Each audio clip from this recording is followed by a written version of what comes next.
What's up guys, and welcome back to the channel. I have another Polestar update for you after what has been a very strange week. The stock has dipped and then recovered a bit today, and I get the feeling that there may be a case of buy the rumor and sell the news going on.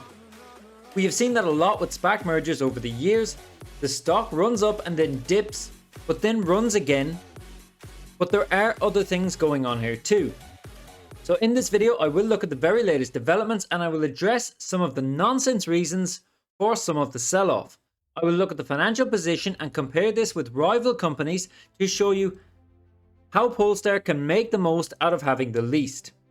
And I will compare Polestar to rivals such as NIO, Lucid and Rivian in terms of revenue, profitability and overall valuation. I also take a look at the very latest from NIO with the price prediction for NIO in the coming weeks. This video has taken a lot of time to prepare today. After a full day at work, this has taken my entire evening. So if you appreciate the effort, show your support for the channel by hitting the like button. I'm aiming to get 300 likes on this video, help me make that happen. And remember to subscribe to the channel if you're new. Drop a comment if there's any stocks you would like me to talk about in the coming weeks. And remember to follow me on Twitter to stay up to date. Now let's get into it. So Polestar CEO Thomas Ingenlath has just announced that he wants to put the O2 electric roadster into production, saying that the O2 would be a great way of putting Polestar on the map as a high-end manufacturer. But first, the question that has been troubling me all week with regards to Polestar stock is at what point do we hit bottom? After initially rising up to over $13 after the company's IPO, the stock has dropped this week in very poor market conditions. The Nasdaq has generally had a very bad week, with the EV sector hit particularly bad. Tesla stock being down about 10%, with Lucid, NIO and Rivian also being down roughly about 10%. But Polestar was down over 30%, dropping as low as $8.50 on Friday morning, before eventually gaining late in the day, finishing the day at $9.53 to record a gain of 8.17% on the day.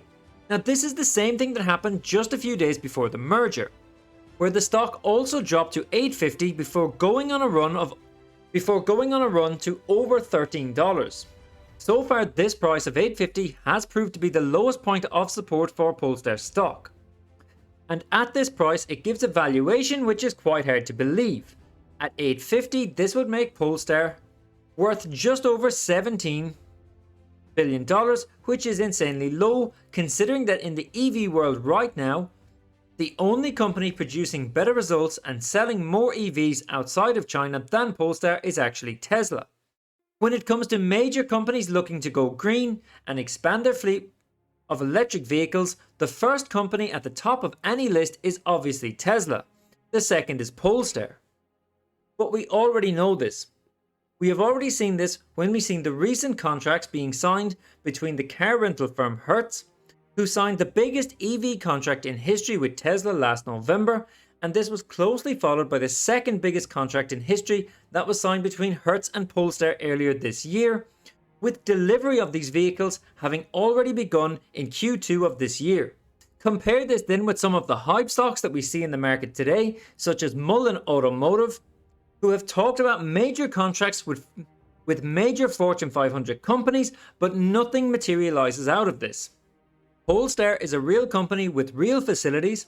They have designed and manufactured and sold real vehicles and are operating on a global scale across more than 30 countries. Again, show me one other company that is operating on such a global scale. The only one is Tesla, a company that is currently valued at around $700 billion compared with Polestar, which is valued at less than 20.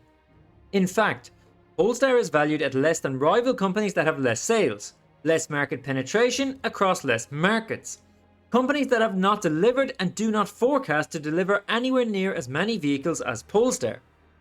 So let's discuss what the hell is going on to have investors so unconvinced by the company's credentials.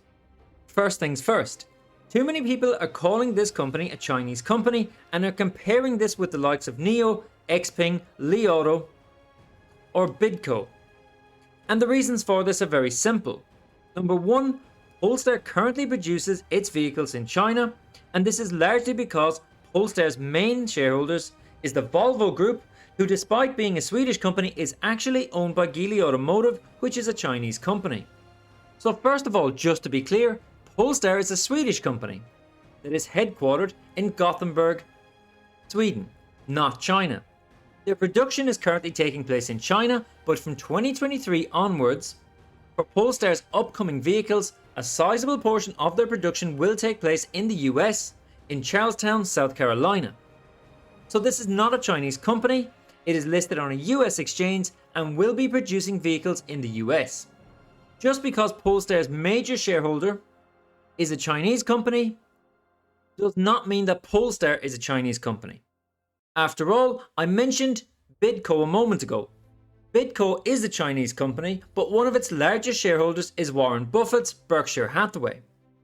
We do not consider BID to be an American company just because of Warren Buffett, nor do we consider Tesla to be a Chinese company when they actually produce some of their vehicles in China, and the same can be said about Volkswagen or Mercedes or a whole host of other automotive companies that all have production facilities in China.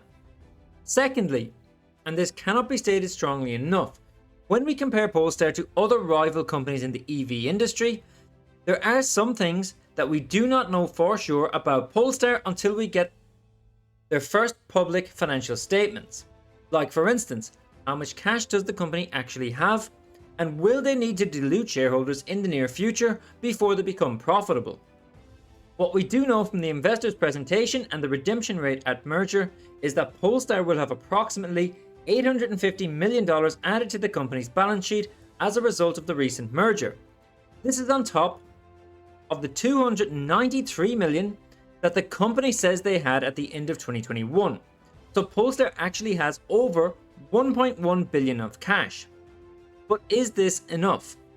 Everybody always likes to compare EV companies by their sales and by their revenues, but when we look at the cash positions, we see the likes of Rivian, who have over $16 billion of cash, or Lucid, who have over $5.3 billion, Tesla have $17 billion, and so on. So Polestar really do not have a lot of cash and have less than most of their rivals. $1 billion is really not a lot of money for a startup EV company that has just gone public. In fact, to put this into perspective, if I seen Rivian or Lucid have only $1 billion in cash right now, I would be saying that these companies are about to go bankrupt. So is Polestar going to go bankrupt? Once again, this is a sign of just how far ahead of its rivals that Polestar really is. When we look at Lucid, for example, we can see that they are making losses in excess of $500 million in just one quarter. Rivian, who actually have more cash than Tesla, are making losses of over $1.5 billion per quarter. But on the other hand, Polestar is projecting a loss for full year 2022 of just $900 million, and a loss for 2023 of just $200 million before turning profitable in 2024. Now, these projections are based upon Polestar selling 50,000 vehicles this year, but recent projections are estimating that they could sell up to 70,000 vehicles in 2022, which would reduce this loss and would therefore mean that Polestar have easily enough cash without needing to dilute shareholders at any point. Now, I spoke about these projections in one of my previous videos over the past couple of weeks, and these figures are based upon deliveries that have already been achieved so far this year being put at an annualized rate, which in my opinion is very achievable. And this is something that I have said many times over the past 6 months. Polestar's sales guidance and projections always seems to be on the low side. So I think that the company is being very prudent. They are acknowledging that there is supply chain issues across the globe this year, and the low projections make it very possible for them to exceed expectations. Overall, I think that Polestar has an extremely bright future. But on another note, something else that I just want to mention in this video. Just a quick update on NIO, which is my pick of the Chinese EV companies. Again, I've made plenty of videos about NIO over the past year on this channel, but the stock has crashed again this week, being down over 12%. With a recent short report being issued by Grizzly Research, who have criticized NIO sales and deliveries, saying that the company is likely using a related party to inflate its revenue and profitability. But in the past few days, this short report has been completely dismantled by JP Morgan analyst Nick Lau, and in the past 24 hours, Morgan Stanley released new notes on NIO, saying the share price will rise in absolute terms over the next 2 weeks, predicting a rebound in the second half of this year. Let me know in the comments below if you would like me to talk more about NIO stock this weekend and give you my opinion on where this is going. I will be making another video on Polestar, where I will properly compare Polestar with the rival EV companies in more detail. I know that last weekend I said I would be making a video comparing these companies. I just felt it was important to make this video separately today. And first, to address why I feel the stock price has dropped after rising up to $13. But if this is something that you want to see, then drop a comment below and smash the like button. Show your support for the channel and help me get at least 300 likes on this video. And of course, if you're new, hit the subscribe button and bell notification. Follow me on Twitter and I'll catch you in the next one.